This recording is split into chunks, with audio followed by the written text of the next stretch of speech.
కృష్ణా జిల్లా మచిలీపట్నం సర్వజన ప్రభుత్వ ఆసుపత్రిలో స్థానిక బలరాంపేటకు చెందిన తెలుగుదేశం పార్టీ కార్యకర్తలను మైన్స్, జియాలజీ మరియు ఎక్సైజ్ శాఖ మంత్రి కొల్లు రవీంద్ర పరామర్శించారు. ఆదివారం రాత్రి వైసీపీ మోకలు దాడిలో గాయపడి చికిత్స పొందుతున్న వారి ఆరోగ్య పరిస్థితులను డాక్టర్లను అడిగి తెలుసుకున్నారు. ఎన్నికల దగ్గర నుండి మాపై దాడికి దిగి భయభ్రాంతులకు గురి చేస్తున్నట్లు బాధితులు మంత్రికి వివరించారు.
మచిలీపట్నం నియోజకవర్గంలో ఎన్నికల దగ్గర నుంచి కూడా, ఎన్నికల ప్రక్రియ స్టార్ట్ అవ్వక ముందు నుంచి కూడా ఒక అరాచకాలు చేస్తూ ఈ రాష్ట్రంలో, ముఖ్యంగా మచిలీపట్నంలో వైఎస్ఆర్ పార్టీ నాయకులు పేర్ని నాని గారు, వారి కుమారులు పెద్ద ఎత్తున రౌడీ మొక్కల్ని ప్రోత్సహించారు.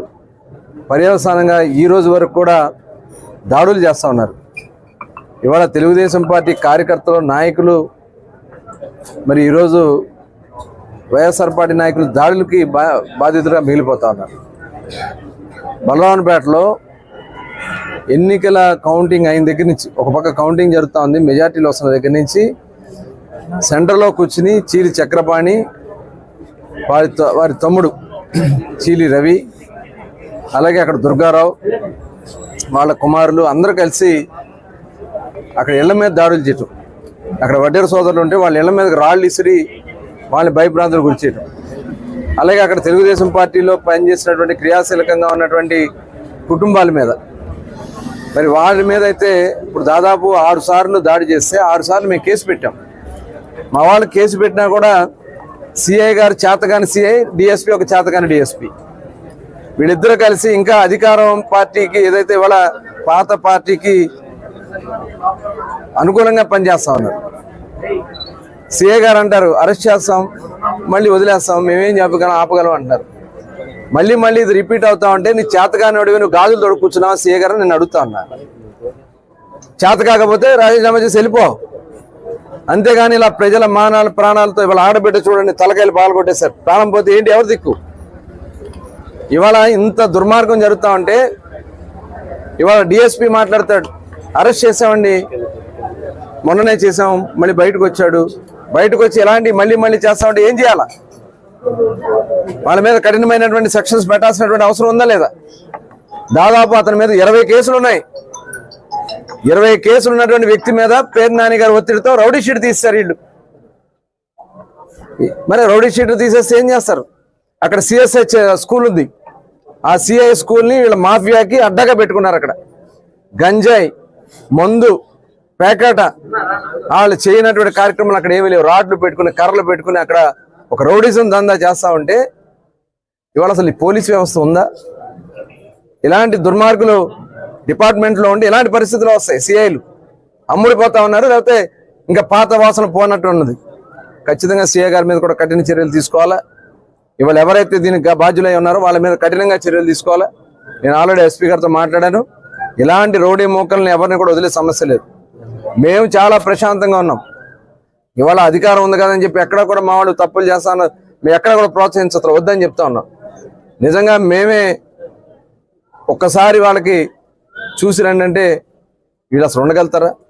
కానీ మేము అలా చేయట్లా, అది పద్ధతి కాదు. ప్రజాస్వామ్యంలో వాళ్ళ ప్రజలు వాళ్ళు చేసినటువంటి తప్పిదాలకి పర్యావసానంగానే కేవలం 11 స్థానాలకే పరిమితం చేశారు.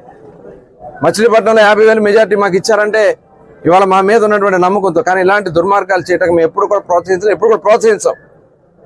ఇవాళ దీని మీద న్యాయం జరిగే వరకు వాళ్ళ పక్షాన వాళ్ళ మీద కఠిన చర్యలు తీసుకునే వరకు దీని మీద ఖచ్చితంగా అధికారులందరూ నేను ఆల్రెడీ డిఐజీ గారితో కూడా రాత్రి చెప్పడం జరిగింది.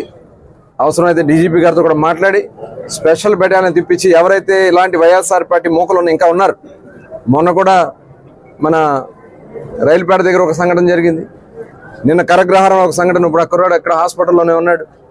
వీళ్ళందరికీ కూడా ఒక స్పెషల్ ట్రీట్మెంట్ జరిగే విధంగా వాళ్ళందరినీ కూడా తీసుకొచ్చి వాళ్ళ మీద భయభ్రాంతులు వాళ్ళు ఏంటంటే ఎలాంటి ప్రోత్సహిస్తూ ఉంటాయి వాళ్ళ మీద కఠినమైనటువంటి చర్యలు తీసుకుంటాకి మళ్ళీ వాళ్ళు రెచ్చగొట్టి కార్యక్రమాలు చేస్తున్నారు, దాడులు చేస్తున్నారు. ఇది చాలా దుర్మార్గమైనటువంటి చర్య. ఇది సీరియస్గా తీసుకోవాలని చెప్పి కూడా నేను అధికారుల దృష్టి తీసుకెళ్ళడం జరిగింది. ఎస్పీ గారితో కూడా మాట్లాడడం జరిగింది. ఎవరిని వదిలిపెట్టే సమస్య లేదని కూడా తెలియజేస్తాను. అన్ని యాక్షన్ తీసుకుంటారు డిపార్ట్మెంట్. వాళ్ళ అన్ని కూడా ప్రక్షాళన చేస్తూ ఉన్నారు. ఇలాంటి దుర్మార్గులు డిపార్ట్మెంట్లో ఉండడం వల్లే ఇవాళ ప్రజాస్వామ్యం నాశనం అయిపోయింది. ఇవాళ ప్రజల మాన ప్రాణాలకి ఆడబిడ్డ తలకాయ 3 చోట్ల కుట్లు పడి ఇక తగలరాని చోట తెలియదు ఏమైపోయింది ఆ బిడ్డ. ఆడబిడ్డలను కూడా చూడకుండా వీళ్ళు దుర్మార్గులు, వీళ్ళు గంజాయి మత్తులు. ఇక బందర్లో చాలా చోట్ల గంజాయి ఉంది. ఇవాళ స్పెషల్ డ్రైవ్ తీసుకున్న అవసరం అయితే దీంట్లో ఇన్వాల్వ్ అయినటువంటి ప్రతి ఒక్కరిని అవసరమైతే వాళ్ళ మీద మరి సెక్షన్స్ ప్రకారం మన కఠినమైన సెక్షన్స్ పెట్టించి తప్పకుండా వాళ్ళకి తగిన శిక్షించే విధంగా కార్యక్రమాలు చేయడం జరుగుతుంది. ఖచ్చితంగా పోలీసు నిర్లక్ష్యమే. వాళ్ళు కొట్టి అక్కడే కూర్చుని తాగుతా కూర్చుని ఉంటే సీఏ గారు వెళ్ళి కనీసం వెళ్ళి వాళ్ళ మీద తీసుకురాచ్చే పరిస్థితి లేదు. ఈయన ఇన్ఫర్మేషన్ ఇస్తున్నాడు వాళ్ళకి, మీరు వెళ్ళిపోండి మేము వస్తున్నాం. ఇలాంటి పోలీసులు దుర్మార్గులు ఉంటే ఇంకా ఏమవుతుంది? చాలా ఇప్పుడు ఇక్కడ బందర్లో ఉన్నటువంటి సిఐలు మొత్తం కూడా పేరు నాని గారు తీసుకొచ్చి చేసుకున్నాడు. వాళ్ళందరూ కూడా ఇలాగే ప్రవర్తిస్తున్నారు. రూరల్లో కానీ టౌన్లో కానీ అందరూ కూడా ఉన్నారు. మేము కానీ చాలా ఉపేక్షిస్తున్నాం. మార్పు వస్తుందిలే వాళ్ళని చెప్పి వెయిట్ చేసాం. కానీ ఇంకా వాళ్ళ మీద ట్రాన్స్ఫర్లు కాదు, వాళ్ళ మీద చేయాల్సినటువంటి కఠినమైనటువంటి యాక్షన్స్ తీసుకోవడం జరుగుతుంది. కౌంటింగ్ అయిన కాడ నుంచి మా మీద వైసీపీ కార్యకర్తలు, అక్కడ ఇన్ఛార్జ్ అయినటువంటి వైసీపీ కౌన్సిలర్ గారు భర్త, కౌన్సిలర్ గారు వాళ్ళ బంధువులు వాళ్ళందరూ కలిసి అక్కడ మా తెలుగుదేశం కార్యకర్తల మీద మేము ఒక్కలమే ఉంటున్నామండి. ఆ పేటలో మాకు మా ఇంటి మీద పద్దాక ప్రతిసారి కూడా ఎలక్షన్ జరిగినప్పుడల్లా మా మీదకు వచ్చి దండయాత్ర చేయటం, మమ్మల్ని ఏదో ఒక రకంగా కొట్టడం, మేము కేసులు పెట్టినా కూడా మమ్మల్ని పోలీసులు ఎవరు పట్టించుకోకపోవటం చాలా అన్యాయంగా జరుగుతుందండి. ఇప్పుడైతే నలుగురిని కొట్టేశారు కత్తులతోటి. ఇప్పుడు గవర్నమెంట్ హాస్పిటల్లో ఉన్నారు. వాళ్ళు చాలా పరిస్థితి వాళ్ళది ఆందోళనకరంగా ఉంది. అండి మేము తెలుగుదేశానికి చేస్తున్నాం, వాళ్ళు వైసీపీకి చేస్తున్నారు. లేదు మేము వాళ్ళు కాంగ్రెస్ చేస్తున్నారు, మేము తెలుగుదేశానికి చేస్తున్నాం. ఇట్లా అప్పటి నుంచి కూడా వాళ్ళకి 2004 నుంచి కూడా మా మీద దండయాత్ర. అసలు మొత్తం వాళ్ళ ఉన్నారండి కొంతమంది గ్రూపు, ఆ గ్రూప్లో వాళ్ళందరూ కూడా మా మీద ప్రతి ఒక్కరు వచ్చేసి కొట్టేసి వెళ్ళిపోను. మేము ఒక్కడమే అన్నదమ్ములు 6 ఆ 6 మీదకి రావటం. న్యాయం జరగాలని కోరుకుంటున్నాము. వాళ్ళు మా జోలికి రాకుండా ఉంటే చాలు మాకు.